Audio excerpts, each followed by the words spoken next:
Segunda parte, 4 años antes. Capítulo 1. Las tierras heladas. Los grandes lores Wampiri, Velat, Lex, el Aito, Menor, Mordisco, Láscula, Diente Largo y Thor, Cuerpo Desgarrado ya no existían. Todos ellos y muchos otros Wampiri de menor linaje, sus lugartenientes y sus guerreros habían sido eliminados por el habitante y su padre en la batalla por la posesión del jardín del primero. Se perdió la batalla y los nidos de águila de 1 kilómetro de altura que poseían los Wampiri, todos salvo el de Lady Karen, fueron convertidos en piedras, huesos y cartílagos por las numerosas explosiones de las bestias gaseosas que escupían metano. Los amos Wampiri de la tierra, de las estrellas, fueron abatidos por las consecuencias desastrosas de su humillante derrota. Chaitis, el ex jefe del ejército de vampiros, obligó a su bestia voladora a volverse hacia el viento amargo que soplaba del norte y, elevándose sus corrientes ascendentes, enfiló hacia las tierras heladas. No era el primer Wampiri que se aventuraba a seguir ese camino. A lo largo de los siglos muchos lo habían predecido, exiliados o huidos, y después de la batalla del jardín, algunos supervivientes de su ejército también se dirigieron hacia allí. Mejor las tierras heladas, fuera lo que fuese lo que allí pudieran encontrar, que las temibles armas del habitante y su padre. Sí, esos dos, padre e hijo, no eran más que hombres, pero hombres que poseían ciertos talentos, hombres surgidos de las tierras infernales que se extendían más allá de la puerta de la esfera, hombres que utilizaban el poder del mismo sol para destrozar la carne protoplásmica y metamórfica de los Wampiri hasta convertirla en un gas sobrecalentado, en una hedionda evaporación. Harry Keos y su hijo, llamado el habitante, destruyeron el ejército de Chaitis, desbarataron sus planes, lo redujeron casi a la nada, pero ese casi aún significaba algo, y en toda la creación no hay nada más tenaz que un vampiro.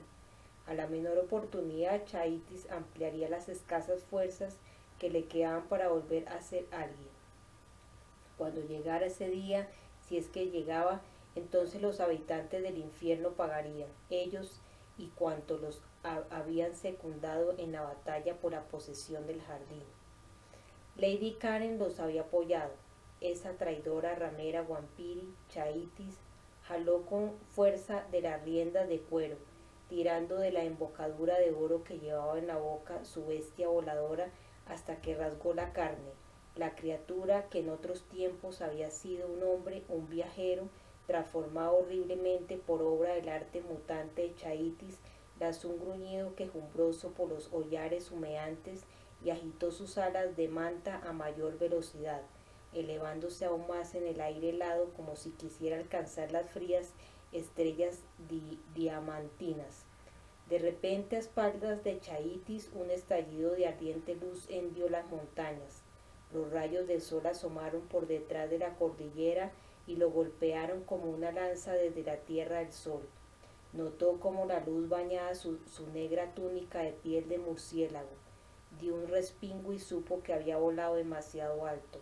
Amanecía, el sol se elevó lentamente, exhibiendo su ígneo borde amarillo. A pesar de que estaba helado, Chaitis notó cómo le quemaba la espalda. Unido mentalmente a la bestia voladora, formada ante todo a partir de un hombre, Chaitis le ordenó a su extraña montura: deslízate. Había sido un gasto innecesario de fuerza mental, porque la bestia voladora también había sentido los amenazantes rayos del sol. Sus enormes alas de manta se inclinaron hacia arriba por las puntas y dejaron de batir. Bajó la cabeza mientras todo su cuerpo planeaba en el aire. Chaitis suspiró, aliviado, y volvió a concentrarse en sus lúgubres reflexiones. Lady Karen. Había quienes decían que era una madre, cuyo vampiro daría a luz algún día 100 huevos por medio de su cuerpo.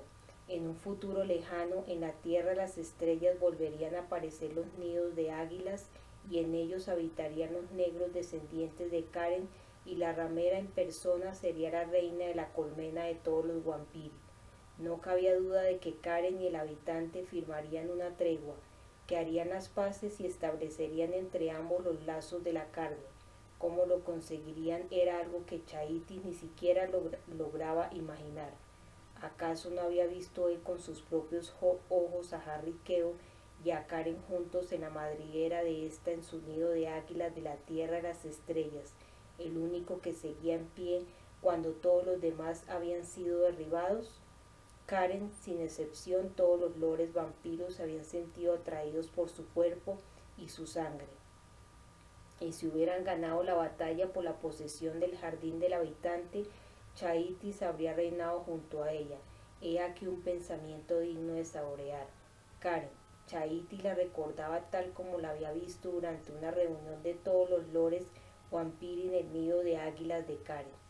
Tenía el pelo bruñido como el cobre, parecía llamear y se movía sobre sus hombros como si fueran finos hilos de oro que quisieran competir con las aorcas doradas que le adornaban los brazos. Los eslabones de oro de una fina cadena que le rodeaba el cuello sostenían la túnica ceñida que dejaba entrever el firme pecho izquierdo y la nalga derecha.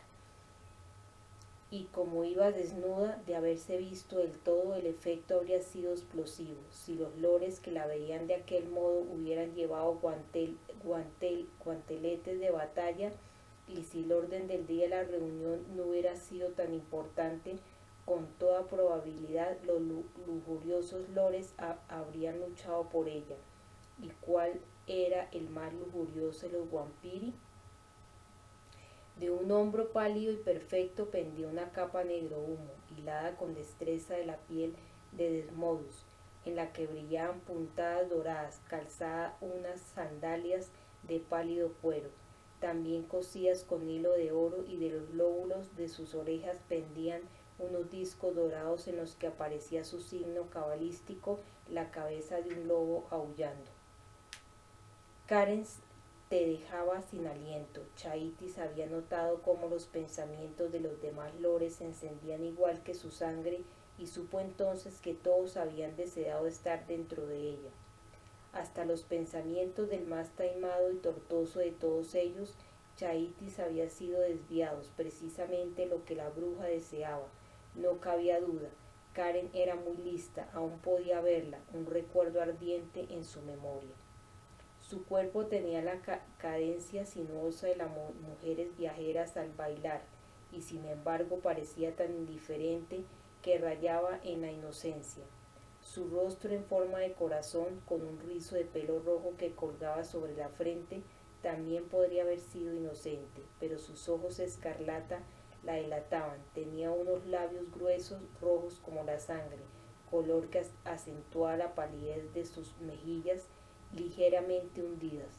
Tan solo la nariz poseía un aspecto tanto desfavorecedor, porque era un poco inclinada, regordeta, con los orificios excesivamente redondos y oscuros, y quizá también sus orejas, medio ocultas entre los cabellos y un poco retorcidas como las entrañas orquídeas que crecían en la tierra del sol. Hermosa, pero ay, una vampiri. Chaitis se estremeció, pero no de frío, sino de deseo y de odio. Era un temblor que lo recorrió como la vibrante descarga de la electricidad, y era el reconocimiento certero de su ambición. Tiempo atrás, destruir al habitante había sido todo su afán, pero en aquel momento tenía otras ambiciones. Algún día, Karen, prometió Chaitis con voz cavernosa, si hay justicia, algún día serías mía. Ah, y mientras por un lado te llenaré hasta rebosar, por el otro te vaciaré hasta la última gota. Te hincaré en el corazón una paja de oro, y por cada gota lechosa que tu sexo me haga derramar, te extraeré un gran sorbo escarlata, de manera tal que comparados nuestros agotamientos, mientras el mío será temporal, el tuyo será definitivo, lo juro. Era su juramento vampiro. Mirando ceñudo el viento amargo, Chaitis volvió hacia el norte. El lento elevarse del sol por la tierra del sol no logró dar alcance a Chaitis de los vampiros. Si bien volaba despacio hacia la curva del mundo de los vampiros en dirección a su techo, avanzaba más deprisa que los rayos dorados que lo perseguían. Al cabo de poco tiempo, Chaitis llegó y cruzó al borde al cual los rayos del sol jamás llegaban. Supo entonces que había llegado a las tierras heladas. A Chaitis nunca le habían interesado demasiado las leyendas y las historias. De las tierras heladas solo conocía los detalles que adornaban los cotilleos diarios o que eran de público conocimiento. Que el sol no brillaba nunca en aquellas tierras era evidente, pero se rumoreaba que si uno cruzaba el casquete polar y seguía adelante encontraría más montañas y nuevos territorios por conquistar. Pero no se sabía de nadie que hubiera comprobado la leyenda, al menos no por voluntad propia, porque las altas columnas de la tierra de las estrellas habían sido la morada de los vampiros, sus madrigueras y nidos de águilas desde tiempos inmemoriales. Así había sido hasta el día anterior. A partir de aquel momento el mito iba a ser puesto a prueba. En cuanto a las criaturas de las tierras heladas, se decía que en las márgenes de sus océanos abundaban enormes peces de sangre caliente, inmensos como el más poderoso de los guerreros y con unas bocas como palas con las que barrían el mar en busca de presas más pequeñas. Llegaban hasta allí provenientes de un océano oriental, nadando a lo largo de un río cálido que recorría el mar mismo. A Chaitis aquello le parecía pura invención. También había murciélagos que se comían a los peces más pequeños. Estos últimos eran unas miniaturas albinas que moraban en las cavernas de hielo y cuyas mentes se armonizaban con las de los vampiros, del mismo modo que ocurría con sus parientes de zonas más hospitalarias, otro mito que habría que poner a prueba. Además de las ballenas y de los murciélagos de nieve, Chaitis había oído hablar de los osos, parecidos a los pequeños osos pardos de la Tierra del Sol, pero enormes y blanquísimos, que se camuflaban con la nieve y el hielo para abalanzarse sobre el primer desprevenido que pasara por allí. Aunque todo esto estaba por verse, ninguna de aquellas cosas lo asustaban, porque eran vida y la vida significaba sangre, y tal como rezaba un antiguo refrán vampiro, la sangre es la vida. Durante el equivalente a 2 días y medio en tiempo terrestre, Chaitis voló sin prisa pero sin pausa en dirección al norte hasta que al final de un prolongado planeo y cuando su bestia voladora debía iniciar una vez más el ascenso, atisbó unos osos que se calentaban a la luz de las estrellas sobre un témpano que se alzaba en el borde de un mar cubierto por una costra de hielo. La bestia voladora de Chaitis estaba cansada, ya había consumido las grasas, los líquidos y la carne metamórfica. En la tierra de las estrellas hacía frío, pero las tierras heladas eran tan gélidas que no había siquiera punto de comparación. Aquel lugar era tan bueno como otro cualquiera para parar y descansar, porque también Chaitis estaba cansado y hambriento. Cuando vio que un acantilado de hielo se alzaba sobre el mar, hizo descender a su bestia voladora, le ordenó que permaneciera allí mientras él recorría a grandes zancadas la costa congelada. Lo elevado de aquel lugar lo hacía apto como plataforma de despegue cuando llegase el momento de reiniciar el viaje. A medio kilómetro de allí los osos presintieron su llegada. Un par de ellos se alzaron sobre las patas traseras en el témpano bamboleante, husmearon el aire con suspicacia y gruñeron para indicar su malestar. Se trataba de un grupo de hembras y los osesnos aparecieron de entre las patas de sus madres cuando éstas comenzaron a lanzar rugidos de advertencia. Chaitis sonrió sombríamente y continuó andando. Aquellos rugidos eran todo un reto. Su naturaleza vampiro reaccionó al oírlos. Su rostro se alargó. Unos dientes afilados como agujas emergieron a través del cartílago de sus mandíbulas y de sus encías como si se tratara de la erupción de unas dagas de hueso. La boca se le llenó del sabor salado de su propia sangre, lo que sirvió también para acelerar su monstruosa metamorfosis. El Lord Vampiro medía casi 2 metros 10, pero las osas que no paraban de gruñir y rugir, excitadas en el témpano flotante, amenazando con darle la vuelta, lo superaban en casi 30 metros. Sus patas, que triplicaban en tamaño las manos de Chaitis, remataban en unas garras tan afiladas que con un simple movimiento les permitían traspasar a los peces en el agua. Ah, pensó Chaitis, cuánta carne fuerte y buena y qué espíritu luchador tienen estas bestias, qué magníficos guerreros podría construir con vosotras. Se encontraba ya a apenas 100 metros, distancia que las madres consideraron demasiado peligrosa. Se zambulleron entre el breve oleaje y se dirigieron hacia la costa. Obligarían a esa criatura a alejarse o la matarían. Si conseguían lo primero, se darían por satisfechas. Si lo segundo, aquella presa constituiría un buen bocado de carne roja para sus crías. Chaitis, que se encontraba a 50 metros de las osas que habían salido ya del agua y se sacudían el pelambre puestas en 4 patas como inmensos perros desgreñados, se sacó el guantalete que llevaba en la cintura y lo enfundó en la mano derecha. Venga, muchachas, acercaos, las caminó con sus poderes telepáticos. No sabía ni le importaba si lo oían. Vengo desde muy lejos y tengo hambre, y todavía me queda por recorrer un largo camino helado, de modo que mi apetito aumentará. Su mano apenas alcanzaba las 2/3 partes de una de las patas de las osas, no obstante, era mucho más letal. Dentro del guantalete abrió los dedos en abanico y la grotesca palma se convirtió en un escalpelo con afilados bordes, cuchillas y guadañas. Cerró la mano para formar con ella algo que pareciera un puño, y de los nudillos se alzaron unos pinchos cortantes de varios centímetros de largo, y 4 punzones de afilado hierro apuntaron hacia adelante como airetes. Las osas iniciaron el ataque. La más pequeña, aunque solo por pocos centímetros, dirigía a la más grande. Chaitis había escogido el lugar de la batalla. Se quitó la capa con un ademán y se alzó con alto.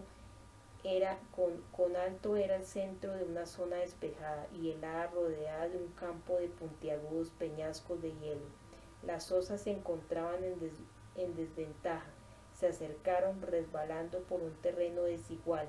Rugieron y el Lord Vampiro contestó con otro rugido que no hizo más que aumentar la furia de las bestias.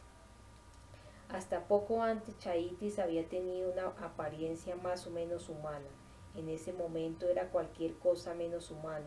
Su cráneo se había alargado hasta adquirir aspecto de lobo. Su boca era un enorme agujero bordeado de blancos dientes, afilados como los de un tiburón. La larga nariz se había ensanchado y aplanado contra la cara, y era sensible como el hocico de un murciélago.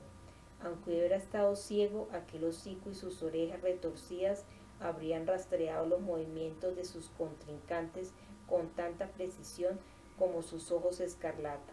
La mano derecha, enfundada en el guantalete, se había expandido hasta llegar a aquella temible arma, dándole mayor peso, mientras que la izquierda era como la zarpa de un caimán y estaba dotada de garras rematadas por cinceles quintinosos y punzantes. A pesar de que su silueta conservaba forma humana, de hecho se había transformado en una criatura guerrera compuesta, un vampiro. La osa que encabezaba el grupo se acercó corriendo atolondradamente y en cuanto entró en el campo de batalla se alzó en las patas traseras. Chaitis dejó que se acercara y esperó acurrucado en el suelo para lanzarse en el último momento sobre las corpulentas patas del animal. Se aferró a ellas, se estiró hasta rodearlas por atrás y las desjarretó con un diestro movimiento del guantalete. La osa lanzó un aullido y cayó pesadamente sobre su atacante. Antes de que Chaitis pudiera escapar, aquella mole se le desplomó encima y le abrió la espalda de un zarpazo. En cuanto notó el dolor, lo neutralizó a fuerza de concentración. Se retorció hasta liberarse de la osa herida y buscó a su corpulenta compañera. Ya la tenía encima. Unas patas enormes lo buscaron a tientas allí donde se había deslizado sobre la espalda lastimada. Unas mandíbulas potentísimas se cerraron sobre su antebrazo izquierdo, que había levantado para protegerse la cara, pero mientras la enorme cabeza de la osa estaba ocupada con su brazo y las garras del animal hendían su cuerpo, Chaitis describió un arco mortal con su guantelete, golpeó con fuerza contra la cabeza a la osa, le destrozó la oreja izquierda y le alcanzó el ojo. El animal herido se irguió veloz y se apartó, arrastrando a Chaitis. El Wampiri había logrado liberar su brazo izquierdo, pero lo tenía aplastado e inutilizado. Si la bestia llegaba a cerrar las enormes fauces alrededor del cuello o del hombro, estaría acabado. Ensangrentada, rugiendo de rabia y dolor, la osa sacudió la cabeza roja y destrozada y salpicó los ojos de Chaitis con perlas de sangre. Sin prestar atención a lo que acababa de suceder y mientras la osa se disponía a dirigir sus fauces hacia la cara del vampiro, este metió el guantelete directamente en la cavernosa boca de la bestia. Unos dientes como cabezas de martillos de orejas se hincaron en el guantelete mientras éste los destrozaba. Chaitis hundió más su terrible arma, la giró hacia ambos lados, abrió así la garganta al animal y luego tiró hacia abajo en dirección al gaznate de la osa. La bestia se tambaleó de un lado para otro mientras golpeaba con los brazos inútilmente. Chaitis abrió el guantelete en la boca de la osa, lo extrajo y le dislocó lo que le quedaba de mandíbula inferior. La osa ya no lo mordía. Mientras aún se agitaba, el vampiro volvió a golpear con el guantelete, esta vez con los punzones de hierro desplegados. Se enterraron en el cráneo a través de la masa enrojecida de su oreja y le hundieron el delicado hueso hasta llegar al cerebro. Estaba derrotada, la bestia gruñía, jadeaba y se agitó dando zarpazos inútiles en el aire. Chaitis hizo acopio de las pocas fuerzas que le quedaban para hundir una vez más el guantelete en la mandíbula del animal hasta llegar al fondo de la garganta, donde aferró la columna vertebral y la arrancó de cuajo. Prácticamente decapitada, la bestia muerta se mantuvo en pie durante un momento. Luego el hielo se estremeció y el enorme cuerpo se desplomó con un ruido seco. Chaitis saltó sobre ella, sepultó su horrible cara en la pulpa de su cabeza y se manchó del rojo humeante. La sangre es vida. Al cabo de unos instantes se incorporó a poca distancia de allí. La otra osa había dejado en el hielo un rastro de sangre, de dibujo desigual por donde se había alejado arrastrando las patas traseras inutilizadas. Chaitis pugnó por contener el dolor y se dirigió hacia la criatura herida. A la primera oportunidad que tuvo le arrancó los músculos y los tendones de una pata y luego de la otra. Cuando la osa quedó completamente incapacitada, le abrió el gaznate y dejó que la vida que le quedaba manara humeante sobre el hielo. Volvió a beber la sangre caliente y hedionda y sintió que recuperaba las fuerzas. A cierta distancia allí, desde lo alto de los helados acantilados, su bestia voladora agitó la enorme cabeza en forma de diamante. Chaitis se puso en pie y le ordenó: «Ven aquí». La bestia acudió a su llamada, resbalando en el borde de sus múltiples patas, se desenroscaron como víboras y se lanzó al aire. Planeó sobre el mar, luego inclinó una enorme ala de manta, giró y regresó. Se posó sobre el hielo a una distancia respetuosa y cuando Chaitis insistió, se acercó aleteando hasta donde esperaban los cadáveres. Entretanto el Lord Vampiro había cortado los enormes corazones humeantes de las osas y los había guardado en su morral para más tarde. Se apartó, se sentó sobre un tocón de hielo y ordenó a su bestia voladora: «Come, recupera fuerzas».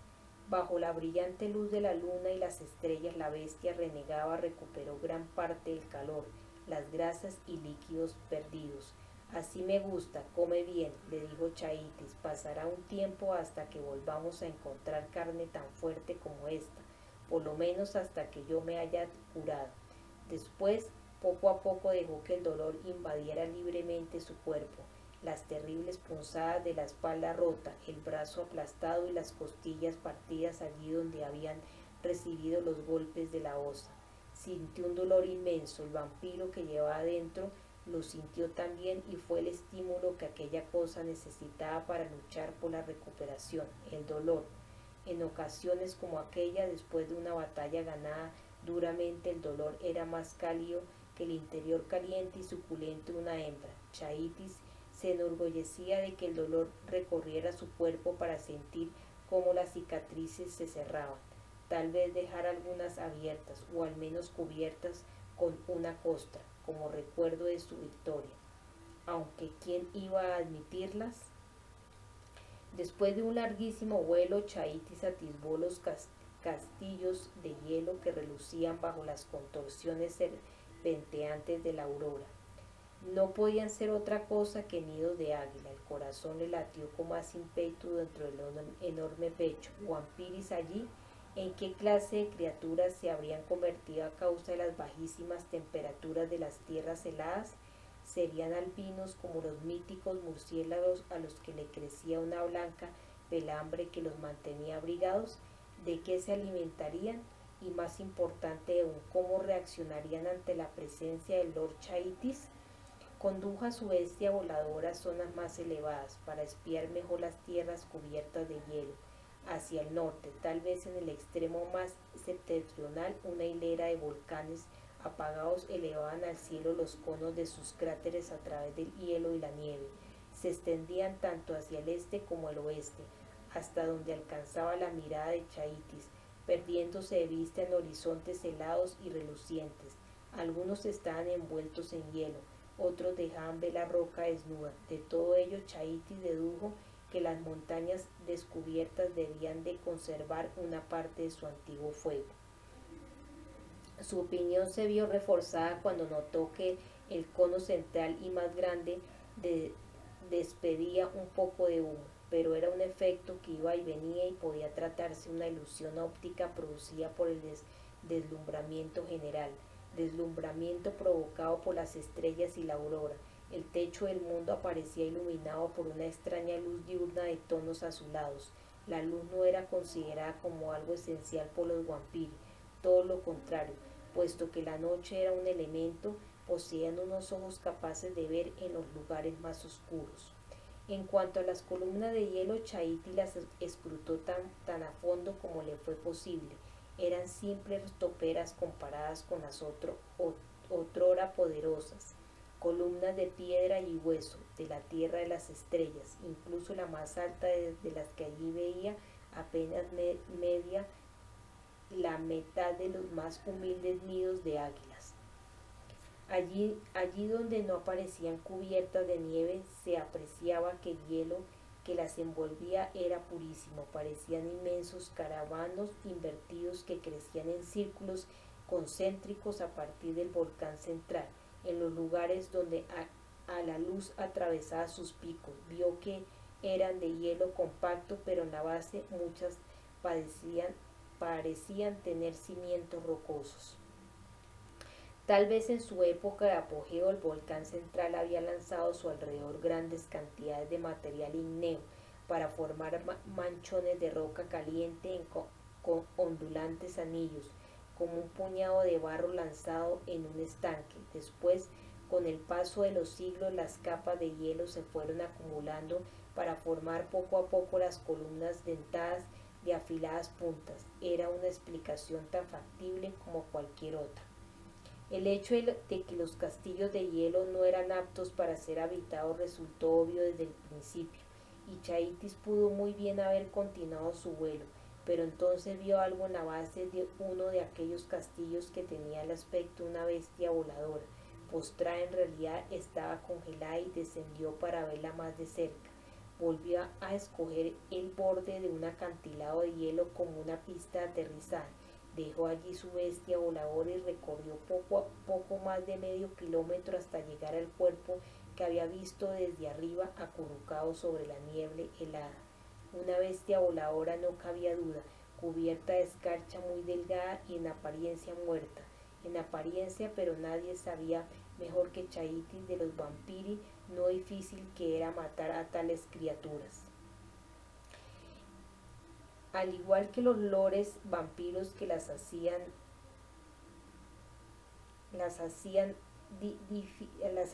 habían sido creadas para resistir. Envió un mensaje telepático al cerebro de aquella enorme cosa con forma de diamante y 15 metros de envergadura, ordenándole que se moviera y se incorporara.